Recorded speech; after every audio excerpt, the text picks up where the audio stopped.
नमस्कार, स्वदेश न्यूज की खास पेशकश स्वदेश सितारे में आप सभी का स्वागत है। मैं हूं भागीरथ साहू। स्वदेश सितारे में आज हम रूबरू होंगे अभिनेता अभिजीत लहरी से। अभिजीत लहरी का जन्म कोलकाता में हुआ। दिल में एक्टिंग में कुछ कर गुजरने की इच्छा थी। इसको लेकर रंगमंच शुरू किया। फिर 1980 में नेशनल स्कूल ऑफ ड्रामा से एक्टिंग के गुर सीखे। अभिजीत लहरी ने इलाहाबाद प्रयाग संगीत समिति से क्लासिकल म्यूजिक में 6 साल का डिप्लोमा कोर्स भी किया है। 25 साल से ज्यादा हिंदी और बंगाली भाषा में रंगमंच का अनुभव है। अभिजीत लहरी ने फिल्म जैते से फिल्म जगत में कदम रखा। फिर फिल्म छल, ये क्या हो रहा है, तो अमिताभ बच्चन और धर्मेंद्र के साथ भी अभिनय किया है। फिल्म हम कौन है में तो अनिल कपूर के साथ फिल्म माय वाइफ्स मर्डर में, अजय देवगन के साथ फिल्म गंगा जल और टैंगो चार्ली में, आमिर खान के साथ फिल्म मंगल पांडे में, संजय दत्त के साथ मुन्ना भाई एमबीबीएस में, तो फिल्म बिग बुल, तलवार और बेल बॉटम समेत कई फिल्मों में अहम भूमिका निभाई है। अभिजीत लहरी ने फिल्मों के साथ टीवी सीरियल मुंगेरी के भाई नौरंगी, सी हॉक्स, कभी सास भी कभी बहू, बालिका वधू में ताऊजी का नेगेटिव किरदार समेत कई धारावाहिकों में अभिनय किया है। टीवी सीरियल ये रिश्ता क्या कहलाता है में अभिजीत लहरी का निभाया गया दद्दा जी का किरदार काफी पॉपुलर हुआ है। तो आज हम इनसे रूबरू होंगे और जानेंगे इनके अभिनय के सफर के बारे में। और इस वक्त हमारे साथ सीधे जुड़ गए हैं अभिनेता अभिजीत लहरी जी। अभिजीत जी, आपका बहुत बहुत स्वागत है स्वदेश न्यूज की खास पेशकश स्वदेश सितारे में। नमस्ते।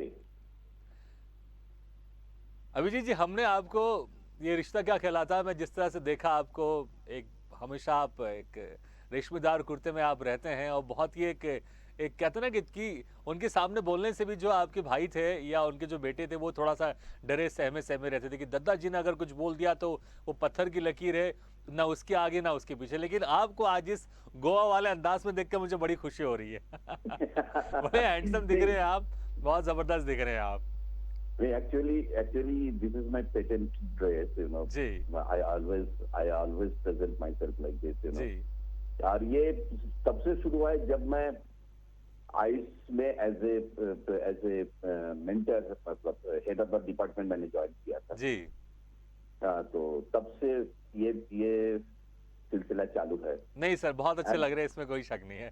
तो सर, लेकिन ये हम ये जानना चाहेंगे आपके अभिनय का सिलसिला कैसे शुरू हुआ? क्या उम्र थी, किसी से आप इंस्पायर्ड हुए थे, कोई वाकया था या आपने किसी को देखा था? कैसे शुरू हुई आपकी ये सिलसिला अभिनय का? हाँ जी, सबसे पहली बात है कि आपने एक चीज गलत बोला है कि मेरा जन्म कलकत्ता में नहीं हुआ जी है। मेरा जन्म हुआ है रांची में।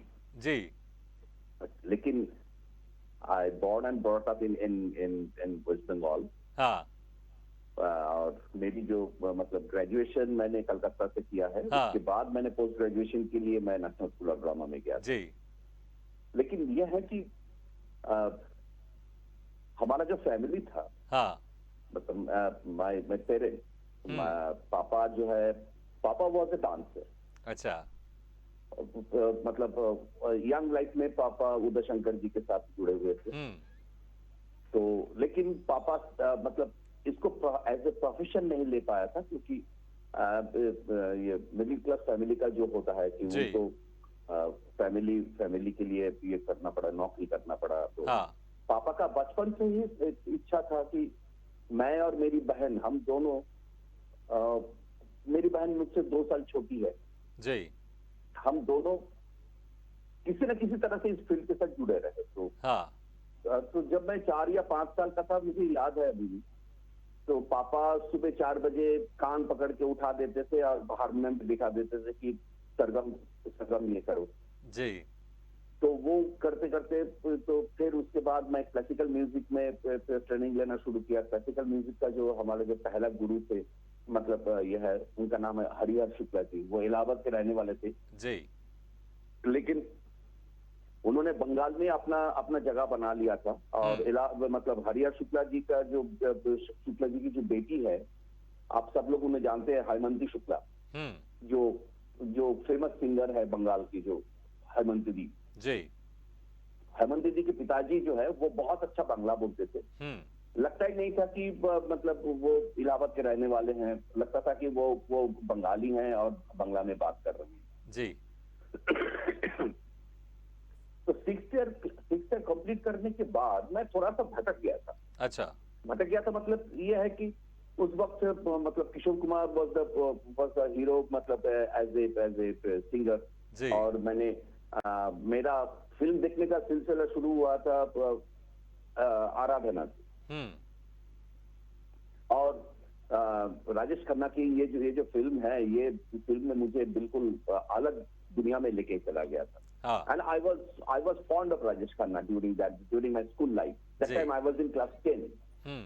तो आराधना देखने के बाद मेरा वो जो किशोर कुमार के जो गाने हैं ना, वो मैं गाना बहुत ज्यादा शुरू कर दिया था, अच्छा। जो पापा को बिल्कुल पसंद नहीं था। हाँ। तो पापा ऑलवेज कहते थे कि ये नहीं, ये हिंदी हिंदी गाना छोड़ो। तो बचपन में मुझे रविंद्र संगीत उतना अच्छा नहीं लगता था जितना नजरुल गीत लगता था। जी। बंगाल के जो एक जो समय था, उस समय में टैगोर के टाइम में और भी 4-5 लोग बहुत ही प्रसिद्ध सिंगर और writer, play right, lyrics writer, music director भी आए थे टैगोर के साथ साथ उसी समय में। जी।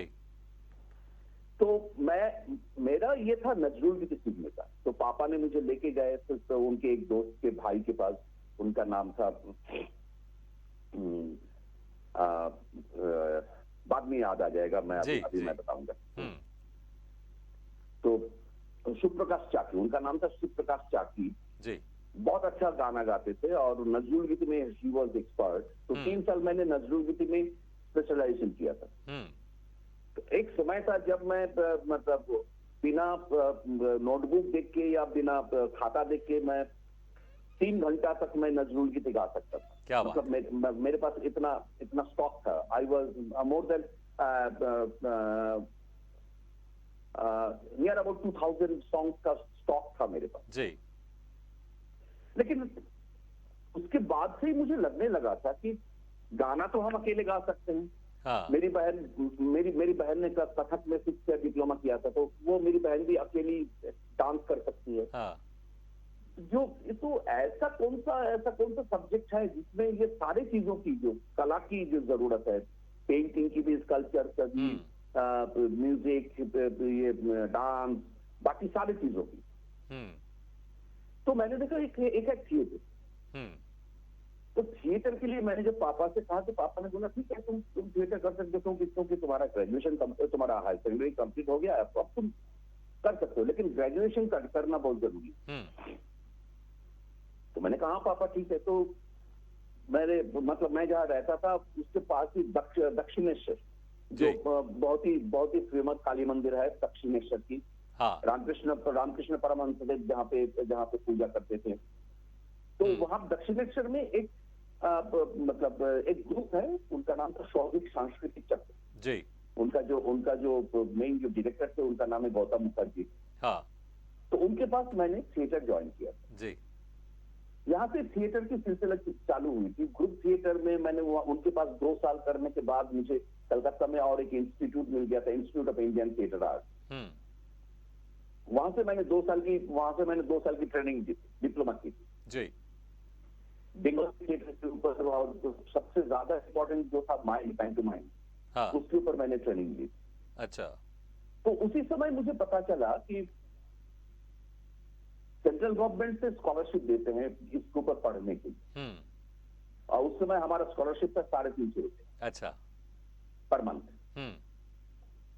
तो मैंने अप्लाई किया, मेरी इंटरव्यू हुई। तो इंटरव्यू होने के बाद 76 में ये है। अच्छा। लेकिन उसका रिजल्ट बहुत बाद में निकला था। तो आई गॉट अ लेटर, मतलब सेकेंड टाइम मैं जब नेशनल स्कॉलरशिप के लिए मैं जब अप्लाई करने वाला था, that time I got a letter from the central government कि आपको स्कॉलरशिप, नेशनल स्कॉलरशिप मिल गई है and you have to join national school of drama. क्या बात है। तो पहली बात तो ये हुआ था कि मुझे नेशनल स्कूल ऑफ ड्रामा जाना पड़ेगा, दिल्ली जाना पड़ेगा। मैं तो कलकत्ता में रहना चाहता था। अच्छा। क्योंकि कलकत्ता से हमारे कलकत्ता से और एक लड़के को भी मिला था मेरे साथ। हाँ। लेकिन उनका ये था शंभू मित्र के साथ। Shambhu Mitra was a big name during that period. तो उसके लिए शंभू मित्र जी के पास हो गया, लेकिन मेरे लिए उस तरह से कोई बिग नेम नहीं था। तो मुझे बताया गया कि you have to join national school of Drama. जी। तो पापा का भी परमिशन मिल गया तो मैं एनएसडी ज्वाइन किया। हाँ, तो एनएसडी ज्वाइन करने के बाद एक चीज मुझे अच्छा लगा था कि अच्छा हुआ था कि एक तो है कि ऑल ओवर इंडिया के कोने कोने से जो स्टूडेंट्स आते होंगे वहां पर सारे तो उन स्टूडेंट्स आ सबकी, रहे हैं, जी, तो सबके बारे में जानने का जानने मौका का, मिला। हाँ। कल्चरल डेवलपमेंट का जो जो चेंजेस है, कल्चरल एक्टिविटीज किस तरह से होती जी। है उसके बारे में पता चला। और हिंदी हिंदी सीखना बहुत जरूरी हो गया था। हाँ, तो अच्छा, उसके पहला जो पहले 1.5 एनएसडी से पहले आप हिंदी में किस तरह से पारंगत थे? तो आप अपने आप को क्या नहीं, नंबर देते थे आप उस वक्त 10 में से? 10 में से मैं मैक्सिमम तीन नंबर दूंगा मैं एनएसडी से एनएसडी पहले? जाने से पहले। जी। क्योंकि मैं हिंदी फिल्म में बहुत देखता था। हाँ, हिंदी मैं फिल्म बहुत देखता था, मतलब हिंदी बोलिए, बंगाली बोलिए, इंग्लिश फिल्म बोलिए। जी। और मेरा फेवरेट एक्टर बंगाल में उत्तम कुमार था और हिंदी में राजेश खन्ना था। हाँ, तो राजेश खन्ना की कोई भी फिल्म में मुझसे मिस नहीं होता था। जी। तो वही सुनते जो भी कुछ समझ में आता था, हाँ, लेकिन बोलना उतना आसान नहीं जी। था। अच्छा सर, जब क्योंकि जी सर, जब आपने फिर एनएसडी का आपका जो 3 साल का टेन्योर था उसको कंप्लीट किया होगा, तो उस वक्त क्या सोचा था कि मैं वापस कोलकाता जाऊं, बंगाल जाऊं, वहां 100%, पर जाके मैं रंगमंच में और 100%। काम करूं, या जैसे कुछ लोग जाते हैं मुंबई की तरफ रुख करते हैं, तो उस वक्त आपने नहीं क्या नहीं सोचा नहीं, था? उस टाइम तो मुंबई जाने का कोई इरादा ही नहीं था, क्योंकि टेलीविजन नहीं था उस टाइम। जी। 80s में टेलीविजन नहीं था। हम्म। टेलीविजन उसके बाद आया है। जी। तो मेरा इरादा यह था कि मैं बंगाल जाके थिएटर करूं। हाँ। लेकिन ये जो हुआ तो वही मैं बताने जा रहा हूं कि पहला 1.5 साल जो मेरा बीता वो बहुत ही क्रिटिकल था, क्योंकि मुझे कोई भी प्ले में एक्टिंग करने की चांस नहीं मिला था, क्योंकि because of my language. Okay, NSD तो में? मुझे लैंग्वेज एनएसडी में, जी। क्योंकि क्या होता था कि हर सेमेस्टर में 2-2 करके प्ले होते। हाँ। तो पहला जो 3 सेमेस्टर गया, मतलब ये पहला जो 1.5 सेमेस्टर गया, हम्म। उसमें मुझे एक्टिंग करने का मौका नहीं मिला because of my language problem. जी। तो मैंने उसमें म्यूजिक में, ये साउंड रिकॉर्डिंग में, जी, बैक स्टेज का काम है। ये लाइटिंग में, बिल्कुल। स्टेज लाइटिंग में, इन सारी चीजों में काम किया था। और मुझे 2 बड़े मतलब स्कूल लाइफ में तो मुझे कारण जी मिले थे, बाबा कारण जो जी। बाबा कारण तो जो मतलब म्यूजिक के लिए तो बहुत ही बिल्कुल। जबरदस्त है। और थिएट्रिकल म्यूजिक क्या है वो मुझे बाबा कारण से जानने का जी। मौका मिला। अच्छा सर, एक छोटा सा रिक्वेस्ट करना चाहूँ, क्योंकि शुरुआत हाँ। जैसे हम म्यूजिक को लेकर ही बातचीत चल रही थी, फिर म्यूजिक को लेकर बातचीत चल रही है। हमारे दर्शकों ने आपको बहुत बार एक्टिंग करते हुए देखा, लेकिन गाना गाते हुए हमने आपको कभी नहीं सुना है। तो अगर आप 1-2 लाइन आपकी मनपसंद गुनगुना दें तो मुझे लगता है हमारे दर्शक बहुत खुश हो जाएंगे। क्या बात कर रहे हैं, क्योंकि ये जो है कि मेरी बहुत सारे वीडियोस यूट्यूब में जी। है जिसमें मैंने गाना गाया है। बिल्कुल सर, लेकिन सर, वो जो डेली सोप देखने वाले जो दर्शक है, जिन्होंने आपको दद्दा जी के किरदार में अक्सर देखा है, तो दद्दा जी के किरदार में हमेशा आपको स्टिफ ही देखा है, थोड़ा सा कड़क है, थोड़ा सा वो है। तो बाकी जो लोग ऑनलाइन देखने वाले हैं, यूट्यूब देखने वाले, उन्होंने बिल्कुल आपको देखा होगा। लेकिन वो जिन लोगों ने आपको सिर्फ एक्टिंग करते हुए देखा है, अगर वो आपको गाना गाते हुए भी सुन लेंगे लाइव, तो सर उनका दिल खुश हो जाएगा। ठीक है, एक गाना मैं प्लीज सर। मतलब गाने का पहला थोड़ा सा मुखड़ा सुना देता हूँ। प्लीज वो सर। बाबा कारण जी के ही मतलब कंपोज किया हुआ था। जी जी जी। वो था एवं इंद्रजीत प्ले के लिए। बादल सरकार का जो प्ले है ना, एवं इंद्रजीत जी, वही प्ले के लिए तब कारण जी ने जो म्यूजिक कंपोज किया था। हाँ। बूढ़ी सदी बरगद के पेड़ के नीचे बैठी रहती है चुपचाप। बूढ़ी सदी बरगद के पेड़ के नीचे बैठी रहती है चुपचाप। कहाँ कहाँ है नया दिन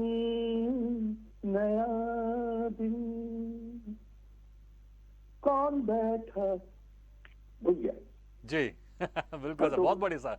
बहुत अच्छा लगा सर आपको इस तरह से गाना गाते हुए, सुनते हुए, क्योंकि हमने आपको बहुत बार देखा है अभिनय करते हुए। सर उसके बाद फिर कैसा, फिर मुंबई जाने का फिर कैसा हुआ? क्योंकि आपका जो नहीं नहीं, जी, उसके बाद ये हुआ कि मैं लेकिन उसके बाद जो नेक्स्ट एंड अनदर 1.5 ईयर, हाँ, उसके बाद मैंने बहुत सारे प्ले में काम किया है। हुँ, अब एज एन एक्टर मतलब एक्टिंग किया है। जी, लेकिन एनएसडी खत्म होने के बाद मुझे एक पहला ऑफर तो ये आया था कि I can join NSD repertory. Okay, लेकिन मैंने सीधा ना बोला, मैंने बोला नहीं, मुझे बंगाल जाना है, बंगाल जाके थिएटर करना है। हाँ, लेकिन बंगाल आने के बाद पहला धक्का मुझे ये लगा कि बंगाल में उस तरफ उस समय कोई प्रोफेशनल थिएटर था ही नहीं। जी, एक था जो एमेचर ग्रुप थिएटर था, हुँ, और एक था कमर्शियल थिएटर। जी, और उस वक्त बंगाल में कमर्शियल थिएटर में कैबारे डांस की बहुत ज्यादा प्रचलन थी। अच्छा, ऑल मतलब जितने भी प्रोफेशनल थिएटर था, जितने भी कमर्शियल थिएटर था,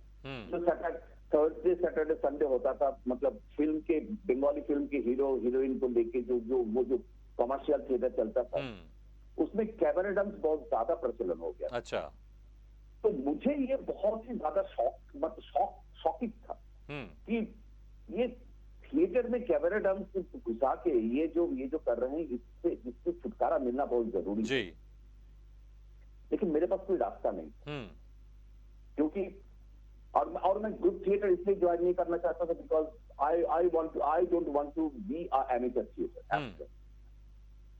एमेचरिज्म मुझे पसंद नहीं था। जी, और ग्रुप थिएटर की जो मेंटालिटी होती है, हुँ, उससे मुझे बहुत हेट होता है हुँ, कि ग्रुप थिएटर के जो मेन है वो तो फ्लाइट में जाएंगे, बाकी जितने भी आर्टिस्ट है वो मतलब ट्रेन में है सेकंड या क्लास में, दूसरे हाँ, सेकंड ट्रेन में, हुँ, सेकंड क्लास में धक्का खाते खाते जाएंगे। जी, वो रहेंगे 5 स्टार होटल में। और बाकी लोगों के लिए जो है कि अब कोई स्कूल या कॉलेज का जो जगह है, या एक डॉर्मेटरी में टोटल ये करके रखने का, हाँ, ये सारी चीजें मुझे पसंद नहीं।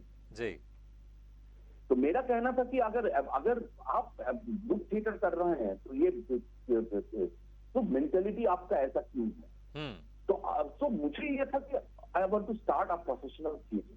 जी, लेकिन मेरे पास उतना पैसा नहीं था। हुँ, तो इसी वक्त क्या हुआ था कि आनंद बाजार पत्रिका का जो वहां से जो एडवर्टाइज डिपार्टमेंट थे, उनके जो हेड थे, हुँ, वो मुझे जानते थे। हुँ, तो उन्होंने मुझे ऑफर दिया कि व्हाई डोंट यू जॉइन यात्रा।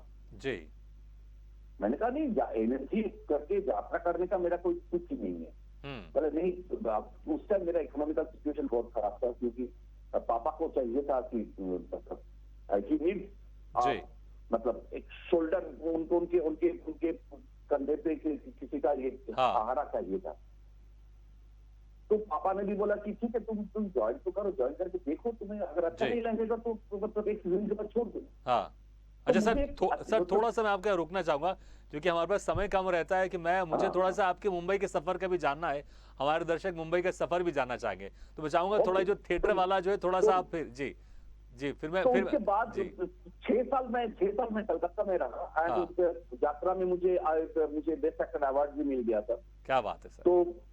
तो उसके बाद मुझे लगा कि नहीं, मुझे यात्रा छोड़ना है। और उसी टाइम एनएसडी रिपेक्ट्री की कुछ खाली हुई थी, तो हाँ, 87 में मैं I join NSD repertory. Okay, तो एनएसडी रिपेक्ट्री में 94 तक मैंने एक्टिंग किया। हुँ, एक्टिंग करने के बाद 94 में जब मेरा कॉन्ट्रैक्ट खत्म हुआ, तो मुझे लगा कि मैं क्या करूं। हाँ, तो मैंने देखा कि एक ही रास्ता है कि टेलीविजन और एंड फिल्म। जी, तो मुझे टेलीविजन में कुछ काम मिला था, दिल्ली में रहते हुए कुछ काम मिला था। हाँ, तो दिल्ली मेरा पहला जो सीरियल था उसका नाम था सहस्त्रफण। हुँ, वो साउथ में हुआ था, and I played a character of a South Indian Brahmani. जी, तो उस वक्त I had a long hair, मेरा बाल यहाँ तक अच्छा, कंधे तक लंबा होता था। तो और मेरी जो चोटी थी, हाँ, वो पूरा वो ओरिजिनल बालों की चोटी थी। क्या बात है। तो उसके बाद और 2 सीरियल मिला मुझे। एक हाँ, था सोनी के लिए, उस टाइम सोनी शुरू हो रही थी, तो सोनी जी, के लिए मिला घाव। हाँ, उसमें एक नेगेटिव कैरेक्टर था। और हुँ, जी का और एक सीरियल मिल गया था मुझे, जिसका नाम था 9 मालाबार केस। जी, जिसमें पवन मल्होत्रा और रेणुका साहनी बोलते हैं हीरो हीरोइन, हाँ, उसकी शूटिंग के लिए हम लोग मुंबई आए। ओके, तो मुंबई पूरा प्रोडक्शन हाउस जो है, प्रोड्यूसर डायरेक्टर सब दिल्ली के हैं। हम लोग हाँ। पूरा आते थे, पूरा मुंबई में आके शूट करते थे, 15 दिन शूट करते थे, फिर हम लोग वापस जाते थे अच्छा, दिल्ली। वो घाव की शूटिंग करती। हाँ, तो ये चलते चलते जब नाइन मालाबार हिल जब हिट हो गया, तो काम ढूंढने के लिए गया प्रोडक्शन हाउस में, क्योंकि उस वक्त प्रोडक्शन हाउस उतना भी ज्यादा नहीं था, क्योंकि वेब सीरीज नहीं था तब। जी, तो बहुत ही कम प्रोडक्शन हाउस था। हाँ, तो वहां से पता चला कि जब तक उन लोगों के पास मुंबई की एड्रेस और टेलीफोन नंबर नहीं होगा, तब हाँ। तक मुझे काम नहीं मिलेगा। अच्छा, ये हमने डिसाइड किया। That is the year of 86 की बात जी, कर रहा हूँ मैं। हाँ, ये मैंने डिसाइड किया कि ठीक है, तो फिर हम अब फिर मुंबई आ में जाएंगे, जी, सब कदम रखते हैं। एंड पूरा फैमिली दिल्ली में था। अब हम तीन दोस्त जो है कि हम आके मुंबई में हम रहने लगे। एंड धीरे धीरे 88 में, नहीं सॉरी, 96 की बात कर, जी, 94 में खत्म हुआ पहले से तक। हाँ, 96 में मैं पहली बार मुंबई आया था।